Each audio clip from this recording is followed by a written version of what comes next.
Welcome to Sleepytime History. True stories from the pages of history for a full night's rest.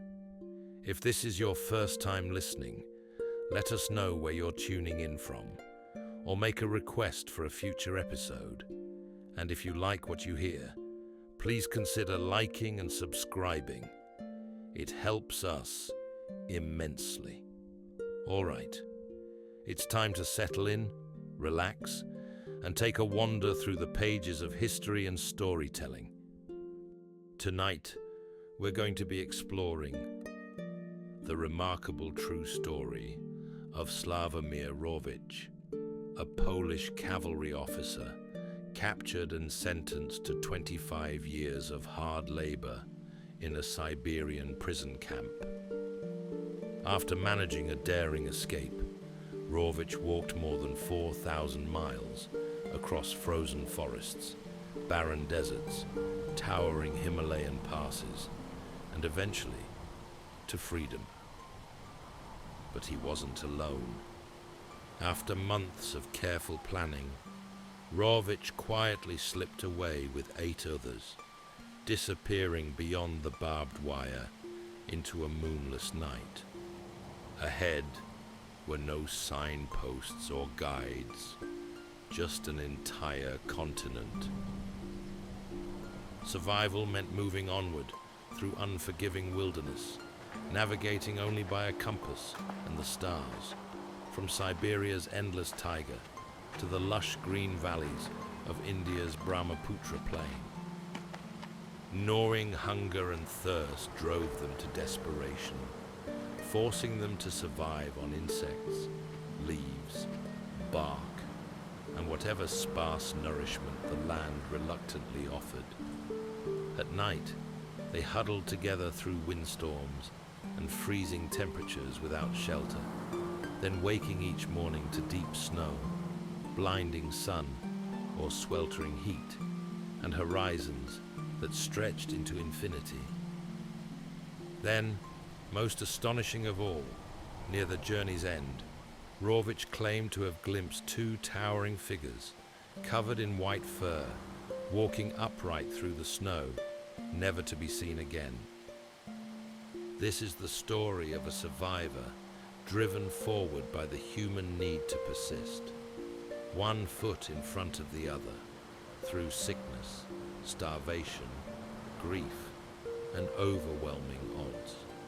And though some have cast doubts on parts of Rawicz's account, it still remains one of history's greatest tales of determination and relentless courage.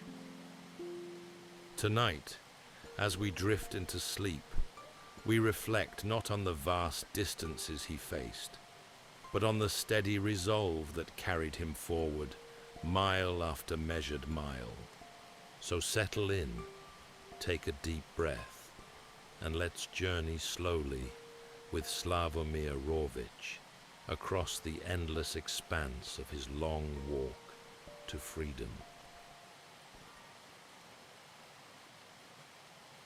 The war had not yet finished tearing Europe apart when Sławomir Rawicz was taken. In the winter of 1939, he was a young officer in the Polish cavalry, sharp-minded, newly married, with a future that stretched before him like an open road.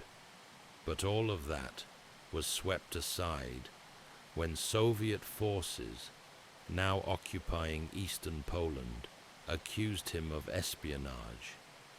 The charges were false, the process swift, and the punishment severe.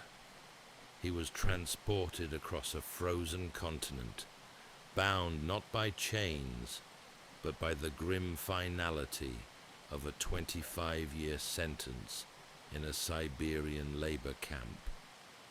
The journey alone was punishment. For weeks he sat in the cramped dark of a cattle wagon, crammed among other prisoners, cold seeping through every board and seam. The days blurred into each other, marked only by the rattle of iron wheels and the cries of those who could no longer stand. Outside, the landscape grew starker. Villages thinned, forests deepened, frost clung to everything. When at last the doors opened, it was not to freedom, but to Camp 303, a gulag buried in the heart of Siberia, a place unreachable by roads and untouched by mercy. There, beneath a dull steel sky, Rawicz was handed a shovel and a number. The guards barely looked at the men they commanded. The labor was constant, digging, hauling timber, moving stones, surviving, and above all, enduring the cold, which did not come in gusts or storms, but settled, always present, heavy as iron and twice as cruel. The camp took its toll in slow, grinding increments. Some prisoners deteriorated quickly, others held out longer. Rawicz learned to work just hard enough to avoid beatings, just slow enough to preserve his strength. He listened. He watched. He kept track of routines, which guards changed shifts, which fences weren't patrolled after dusk. There were moments, buried in the repetition, when he could almost feel himself disappearing, not just physically, but mentally, as if the camp's only true purpose was to erase its inmates from within. But he held on. Among the men around him were those whose names would later fade into the snow, and a few whose fates would become inseparable from his own. There was Mr. Smith, a pale and methodical American, quiet-spoken but dependable. Zaro, the Ukrainian, strong as an ox, often gruff, occasionally kind. Makowski, a fellow Pole with sea-weathered skin and sharp instincts, and others, still strangers to him then, whose paths would eventually align in ways none of them yet imagined.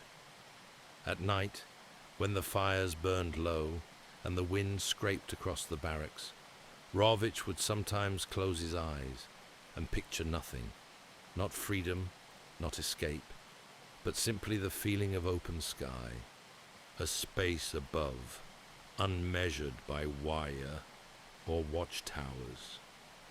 That thought alone was enough to keep something in him awake. Because somewhere, far beyond the forests and snow, there was a world still waiting, and when the time came, he intended to press on to it. Time in the Gulag did not pass in days, but in tasks. One plank carried, one tree felled, one breath drawn through frozen air. For Rawicz, survival became a rhythm, not of living, but of not dying. The camp at Camp 303 was both a prison and a crucible, stripping away all illusions and forging something harder in their place. Each morning began before the light arrived. A bell barked orders. Thin soup, when it came, swallowed in silence. Then the work began. They moved logs, rocks, earth, whatever the guards demanded. The cold was constant, and even the slightest breeze could peel skin from fingers already cracked and bloodless. The men wore the same clothes day after day. They slept two, to a cot, back to back, using each other's warmth as a shield against the deep freeze. The guards didn't need to shout. Their presence alone kept the men moving, rifles slung low, eyes half-lidded. punishment was rarely theatrical. It was efficient. A missed quota might mean fewer rations.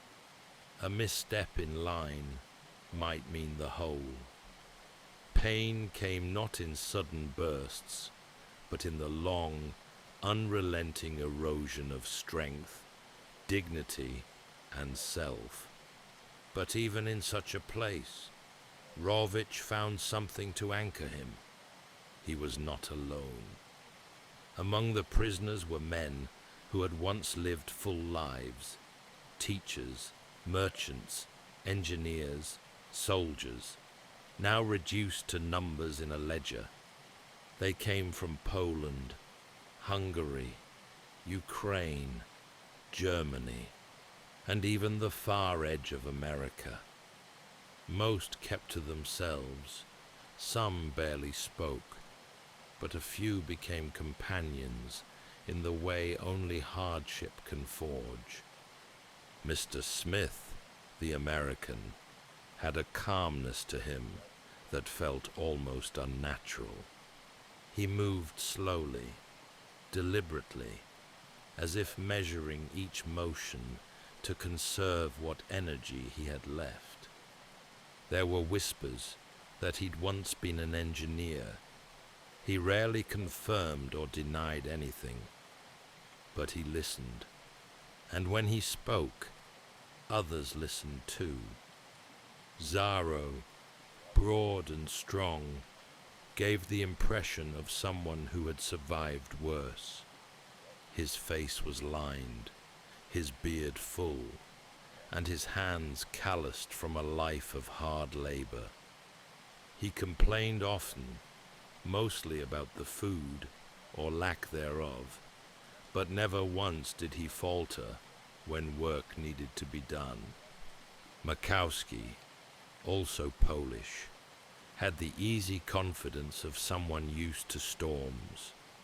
A former seaman, he had a sailor's knack for reading people, for sensing tension before it arrived. He'd smuggled extra bits of bread more than once, and once stole a length of wire from a guard sled without being noticed. It was with these men, and a few others who drifted in and out of their company, that Rawicz began to imagine something more than just endurance. He watched for the patterns of the camp, the blind spots between towers, the timing of the guard changes, the distance between the outer fences and the tree line beyond. He studied the stars when they appeared. He listened to old men speak of places they had once known, and how far, roughly, they might be from Mongolia. There were maps in his head, sketched in memory and guesswork. There was no route, no plan, but slowly, step by step, the shape of possibility began to form. Escape. It was unthinkable. But then, so was walking to freedom. And yet, the alternative, to remain, to disappear piece by piece in that frozen place, was not one Rawicz could accept. Somewhere ahead was distance, hardship, the unknown. But it would be his to choose, and he was ready. The decision to escape came gradually, like frost creeping through cracks in a wall, slow, unnoticed at first, until it was everywhere. Sławomir Rawicz did not announce his intentions. He simply began to notice more, remember more. How long it took the guards to circle the camp, which dogs barked and which merely watched, where the wire fences sagged under snowdrifts, and most importantly, who among his fellow prisoners might risk everything for the chance to breathe free air again. It was around a low-burning fire one evening that the subject finally surfaced, not directly, but in suggestion. A conversation about the stars, about direction, about Mongolia to the south, about the warm winds that might blow somewhere beyond the wall of trees. Makowski nodded first, his eyes fixed on the firelight, reflecting on places he'd once known. Beside him, Mr. Smith remained still, quiet as ever, weighing distances in his mind, perhaps already knowing how far it might be to the border, perhaps only needing to hear it spoken. Zaro responded with a grunt, part challenge, part acknowledgement, as if testing the thought aloud. Rawicz met it with a glance, and something passed between them. Not agreement, not certainty, but something just as strong. After that, the idea became real. Not yet a plan, but a shape, passed between them in fragments. They couldn't speak of it often, not where others might hear. Informers were always a risk, and a single misplaced word could mean death or solitary confinement. So they whispered at night, over cracked bread and melting snow. They shared guesses, drew invisible maps with fingers in the dirt, calculated how long a man could carry on without proper boots, how to steal food, how to disappear. They agreed. The journey would have to be made in late winter or early spring.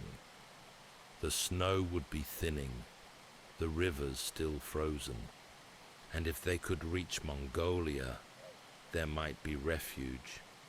But to get there, they would have to cross hundreds of miles of forest and ice. No certainty, no turning back. A small, vital circle formed. Rawicz, Smith, Zaro, and Makowski, and a few others whose names would soon be written into the frozen earth alongside theirs. Kovalev, Paluchovich, Batek, and Christina, a young woman who had arrived in the camp only weeks before, her history unknown, but her strength evident in the way she carried herself. Her presence shifted something in the group. Not protection, she didn't ask for it, but a sense of shared purpose, made stronger by the risk she took simply in joining them. Over the weeks that followed, they gathered what little they could. A piece of flint, a strip of leather, a coil of wire. Small things, hidden in sleeves, tucked beneath mattresses. They would need more, but they knew better than to rush. The forest beyond the camp held no promises, only possibility, and they would enter into it soon. The night they left was colder than most, though the air no longer carried the deep bite of midwinter. Snow still blanketed the ground, but beneath it, the earth was softening, just enough for footsteps to sink, just enough for the promise of spring to feel barely, faintly within reach. They chose a moonless night, when the stars offered little guidance, but the shadows offered cover. Each man moved in silence, their breath barely visible, their hearts beating not with fear, but with something sharper, resolve. There were 9 of them, 9 souls passing through the final barrier that separated them from the wilderness beyond. Rawicz led, not because he claimed authority, but because his mind had been going down this path for months. Behind him, Smith went lightly, already scanning the darkness ahead. Zaro moved like a man who expected to be hunted. Makowski, calm and methodical, brought up the rear. Christina pressed on somewhere near the center, steady, her eyes forward. They had prepared for weeks, yet their supplies were still meager. Scraps of bread, a small tin of dried meat, stolen matches wrapped in cloth, a length of rope, a crude axe, and a compass taken from an inattentive guard. They wore layers of ragged clothing, scavenged wool, and whatever they could find to bind around their feet. There were no packs, no proper maps, only will and instinct. Within the first few miles, the sounds of the camp disappeared behind them. There were no searchlights now, no guards shouting from towers, just the vast expanse of forest, endless, quiet, unknowable.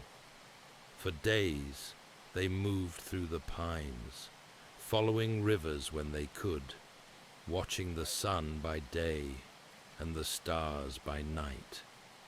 They rationed food carefully, sleeping in shallow pits or beneath fallen branches. Each morning, they rose frozen and sore, but they rose. They had one rule: keep moving. There were dangers, of course. Wolves, though unseen, were heard in the distance. A frozen stream gave way beneath Zaro's foot, soaking him to the knee and forcing the group to stop and build a fire. One night, they heard voices, distant, slurred, carried on the breeze, possibly hunters, possibly worse. They lay still until the sound faded. Hunger came swiftly. Their rations dwindled faster than expected. Snowmelt filled their flasks, and tree bark, moss, and the occasional root became a meal. Christina found edible fungi beneath a log. Makowski caught a hare with a handmade snare. Each small success lifted their spirits, if only for a day. But always they kept moving, southward, toward Mongolia. As the forest thinned and the air grew milder, they crossed into terrain that none of them recognized. Low hills, long stretches of frozen grassland, valleys painted with drifting fog. They avoided roads. They avoided people. The farther they went, the more the world seemed to open, and yet the weight of the distance ahead only grew heavier. By the end of their second week on foot, the group had lost track of time. Faces grew hollow, feet blistered and bled, yet no one spoke of stopping. They had escaped, yes, but they were far from free. Freedom would not be found behind them. It lay somewhere ahead, across deserts and mountains, across every impossible stretch of earth, still waiting beneath their battered souls. The land rolled on before them, endless and pale, a vast indifferent canvas of snow and ice. Forests fell away behind, replaced by frozen plains where the wind met no resistance. There were no trees now, no cover, only wide open ground, stretching as far as the eye could see, and the long shadow of each man cast across it by the low arc of the sun. They moved in single file, heads bowed against the wind. The rhythm was slow, plodding, driven not by urgency, but by necessity. There was no way to measure progress beyond the shifting position of the stars and the faint pull of the compass needle in Ravich's hand. By now, their feet were wrapped in layers of cloth, torn from what little clothing they had to spare. Some had fashioned crude soles from bark and twine. Every night they removed them, revealing skin rubbed raw, toes blackening at the edges.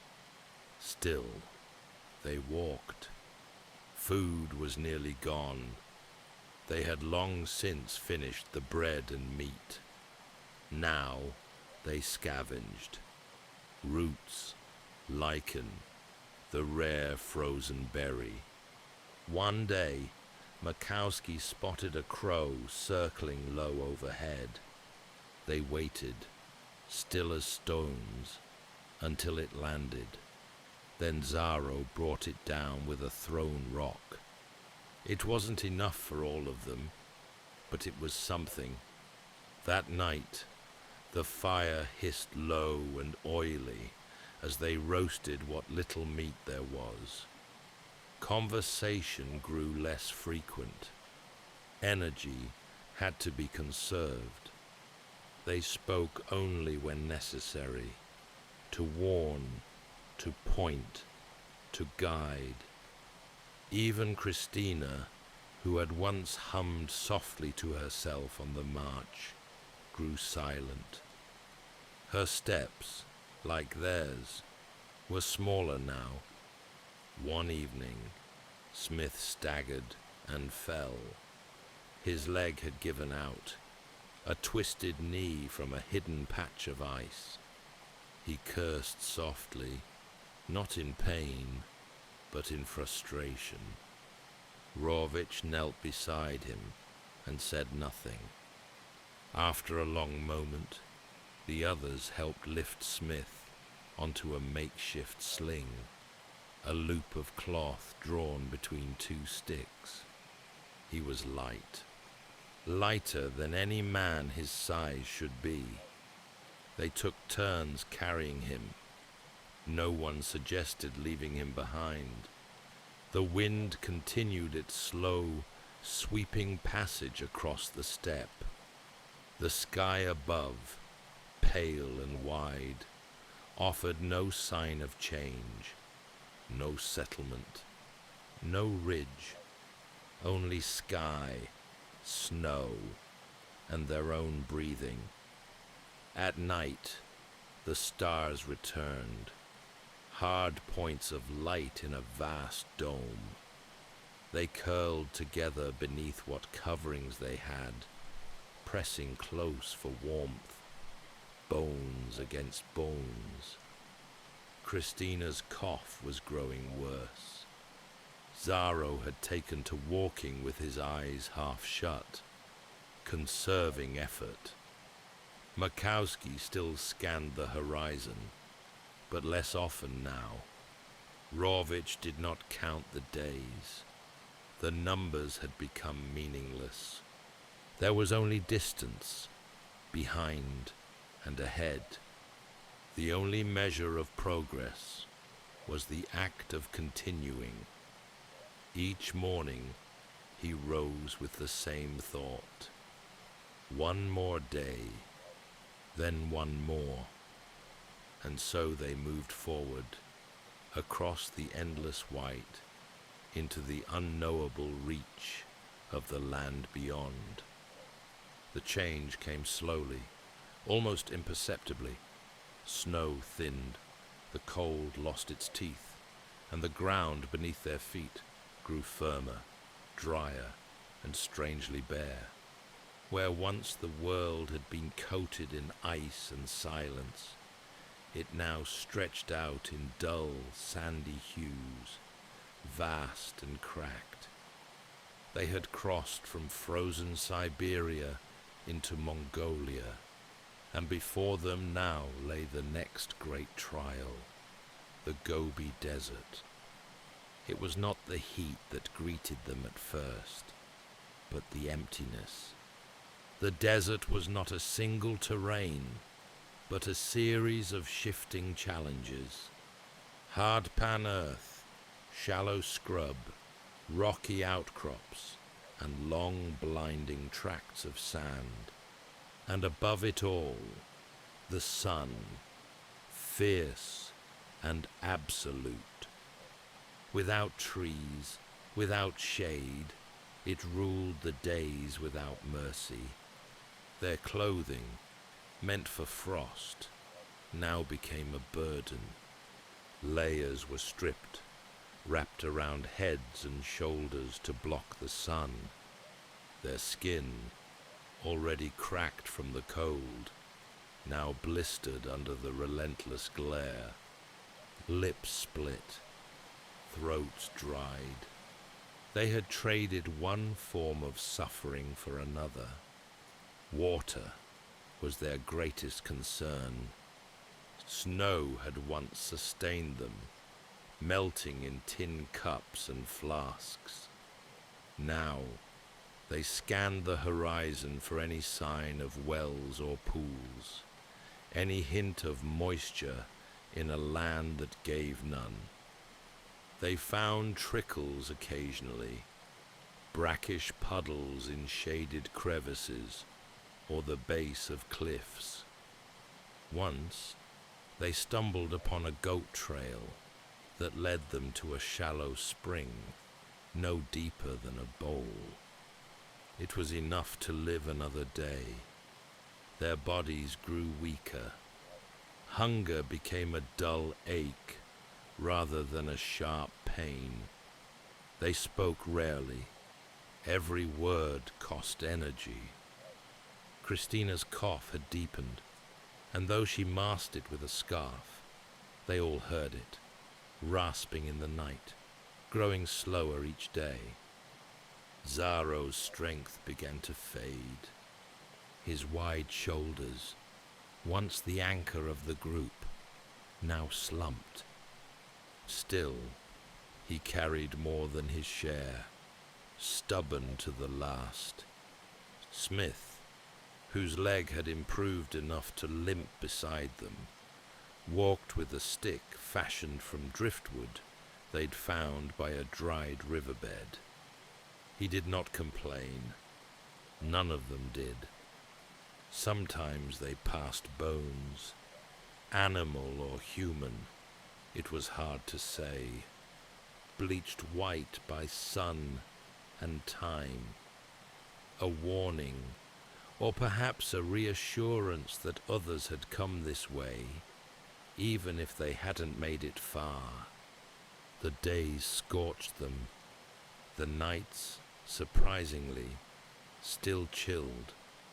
They wrapped themselves in whatever they had, curled under the stars, their backs to the wind. Sleep came in fits, broken by the sting of sand or the groaning of joints. Insects found them, small desert creatures drawn to heat and motion. They brushed them off and kept moving, and through it all, Rawicz watched the sun, watched how it arced across the sky, watched how it dipped each evening just a little farther to the west. They were making progress, however slow, however punishing. They were moving forward. The Gobi had no guards, no fences, no orders. It didn't need them. It simply watched, unblinking, and asked the same question of every traveler. How badly do you want to keep going? And each morning, Rawicz stood, bones aching, lips cracked, vision blurred, and took the next step. The Gobi did not roar. It did not rage. It simply pressed in, day after day, vast and unmoving, a land where the earth cracked and flaked beneath their feet, where the air shimmered with heat and illusion, and where each horizon revealed only more of the same. By now, they were shadows of themselves, shoulders sloped, cheeks hollow. Their clothing hung from them like draped rags, soaked through with sweat by day, stiff with frost by night. Even their footprints seemed to vanish behind them, swallowed by time. Food was almost gone, and water came only in sips, found rarely and guarded fiercely. There were times they went whole days without finding any, mouths too dry to speak, but the body, stubborn thing that it is, clung to life. It was Zaro who spotted the first snake, a flicker of movement across a patch of cracked stone. His hand darted out without hesitation, pinning the creature behind its head. The others stood back, watching as he lifted it, long, slender, writhing in his grip. No one asked whether it was safe to eat. They already knew the answer. That night, they built a small fire beneath the break of a low ridge. The breeze was mild, and for once, the sand did not bite. Zaro slit the snake with a sharpened stone, peeling the skin in long strips, the meat pale and fibrous beneath. They roasted it slowly, turning the pieces until the edges curled. It wasn't much, a few bites each, but after days of hunger, it felt like a feast. In the days that followed, they kept watch for more. They learned to move quietly near shade, near outcroppings and scattered rock. Once, Christina found a snake coiled beneath a dried bush, motionless in the heat. Makowski used his walking stick to pin it, Rawicz finishing it with a swift blow. They ate in silence, savoring the warmth, the brief illusion of strength. But food could not cure everything. Christina's cough had deepened. She no longer spoke unless asked. Her pace slowed. Twice she stumbled without cause. Rawicz stayed close to her now, not out of pity, but out of a growing awareness that she was slipping. At night, she barely moved. Smith gave her his scarf. Zaro placed her near the center of the group when they lay down, where the warmth was strongest. There were hallucinations too. At times, they saw lights on the horizon, villages, campfires, lines of trees. They hurried toward them, only to find dry hills or piles of stone. Rawicz once thought he heard music, a piano, distant, echoing on the wind. When he told Smith, the American only nodded, not surprised. And still, no one stopped.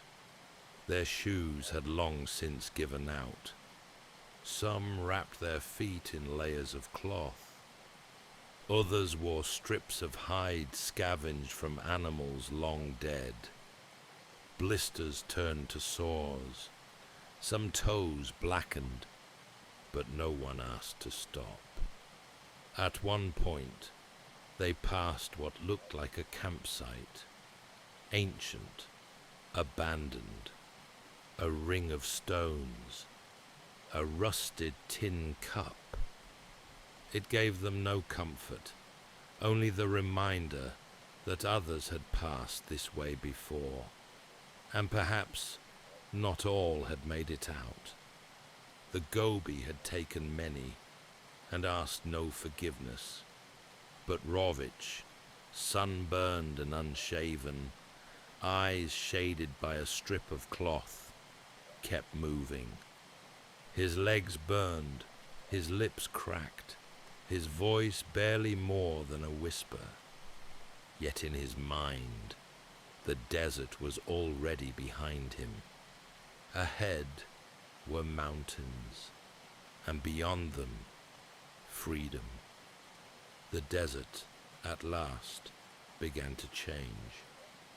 Not in great dramatic shifts, but in subtle signs. A different curve to the land, a gentle breeze, a sky that no longer beat down with such cruelty. Scrub returned, then a sparse tree or two.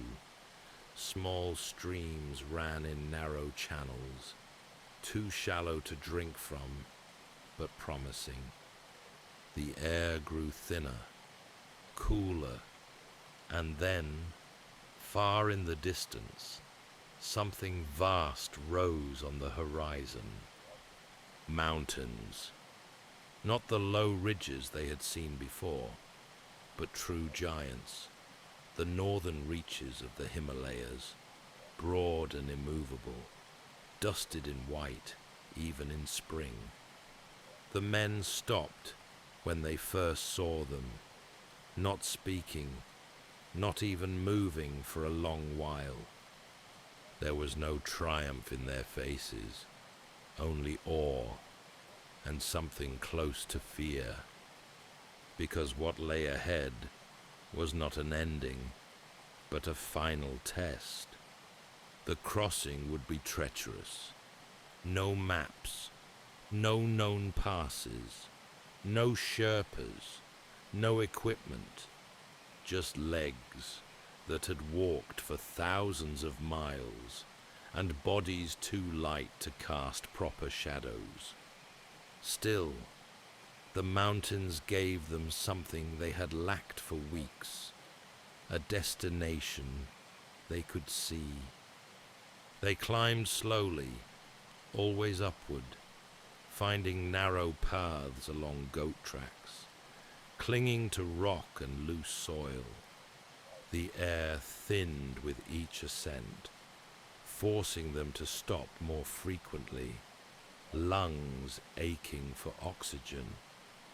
Breathing became a task of its own, drawn deep, slow, deliberate. It was in those higher elevations that Christina fell behind. She had grown quieter with each passing day, her strength leached by the desert and the constant movement. Rawicz had kept close, helping her over stones, through streams, offering his arm when the trail narrowed.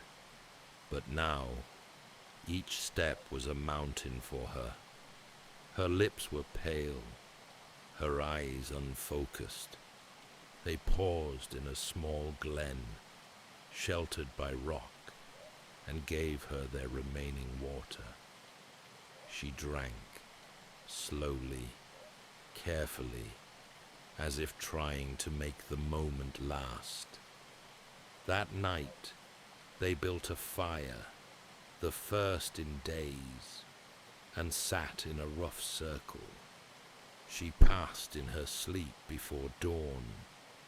No words were spoken. They wrapped her in the last of their spare cloth, buried her where the earth was soft enough, and stacked stones to mark the place. A small cairn in the shadow of a Himalayan ridge. She had traveled farther than most ever would. They moved on. The passes grew colder. Snow returned, clinging to ledges and blanketing narrow valleys.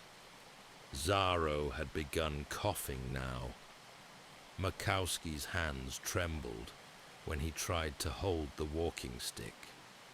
Smith's leg, once almost healed, had begun to stiffen in the cold.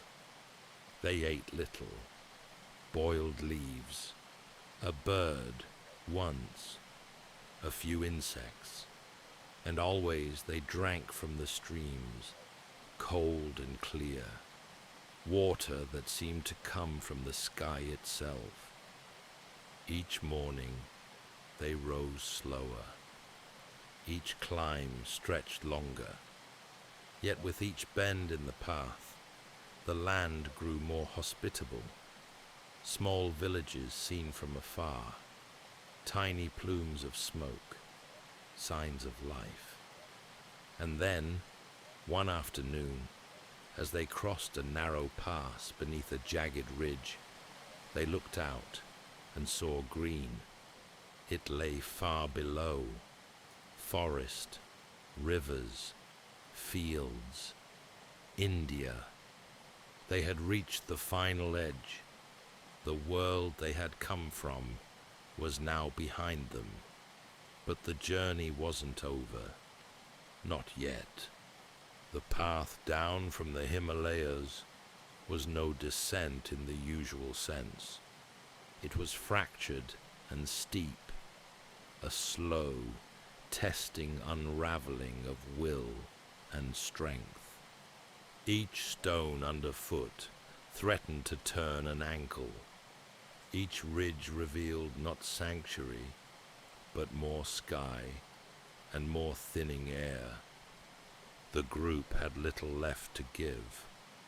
Zaro leaned now on Makowski's shoulder. Smith hobbled stiff-legged, his injured knee wrapped in strips of cloth. Rawicz felt every breath as effort, but he moved still with purpose, scanning the mountainside, not for paths, but for anything. A trail, a stream, a way down. One evening, as they climbed toward a narrow saddle between peaks, they saw movement on a snow-covered slope across the valley. Two shapes, distant but distinct, made their way upright across the ridge. Tall figures moving across the snow. At first, the group froze, unsure if what they saw was real.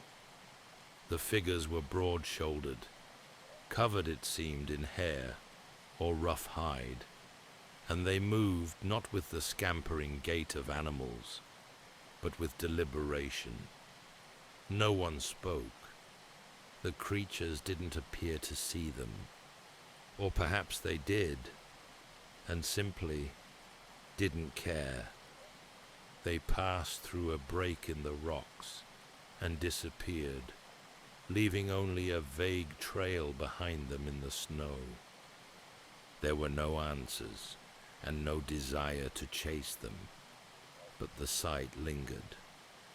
Another strangeness in a world that had already pushed the bounds of the possible. That night, they found shelter in a low, narrow cave used before by goats.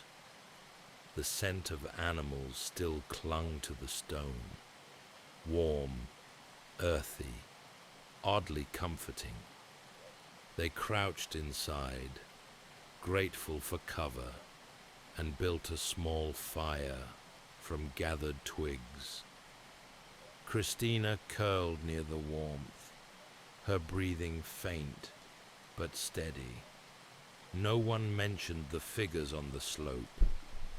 They had already seen too much to be frightened by shadows. In the morning, they entered into a world transformed. The wind was softer. The sky carried warmth. The peaks behind them now seemed softened, blurred by morning haze. And far below, threading through the valleys, they saw it. Green, forests, fields, signs of life. India. Villages appeared like brushstrokes along the land, modest and scattered. The group moved toward them with care, aware of how they must look. Hollow-faced, clothes in tatters, their voices barely above whispers. But they were received not with fear, but with food, warmth, a place to sit and rest their legs. Soon, British officials were contacted. The survivors were taken into care, fed, clothed, examined. And as Rawicz sat beneath a proper roof for the first time in nearly a year, he allowed himself to stop thinking about the next step.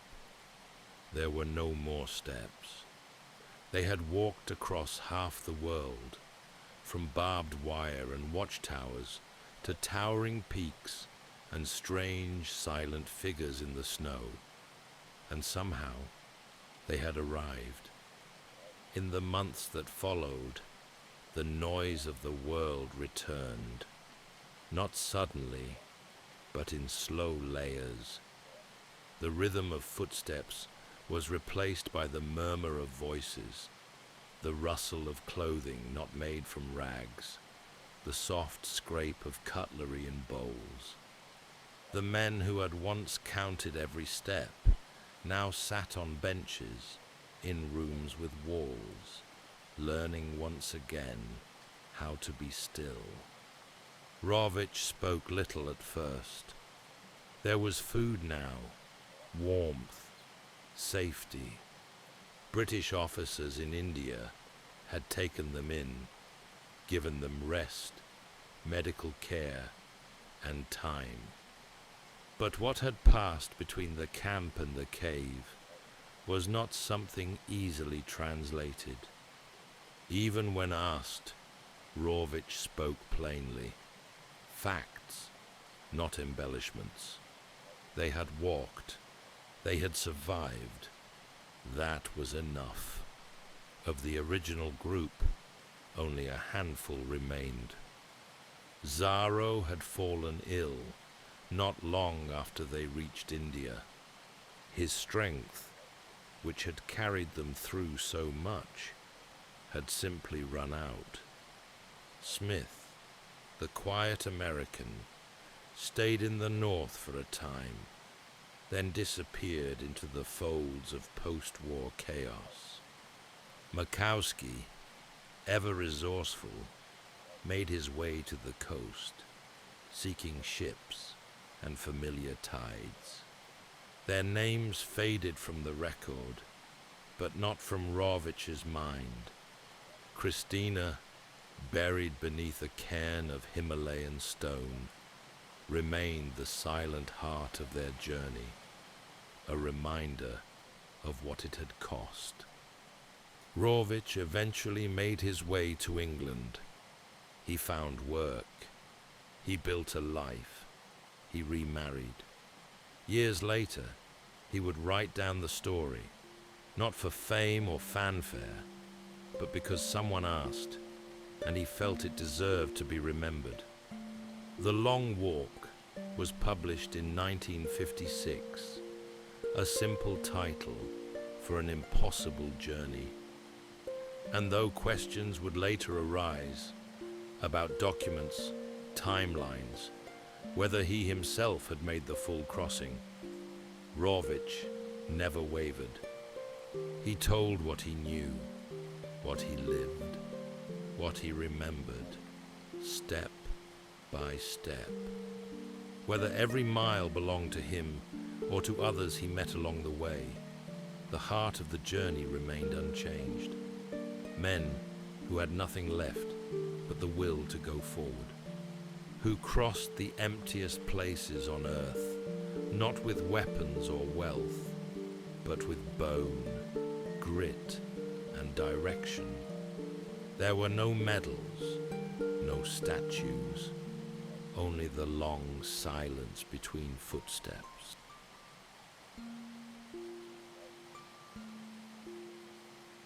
That's all for tonight's journey through history. Whether you're fast asleep or still drifting there, thank you for listening. Until next time, rest well.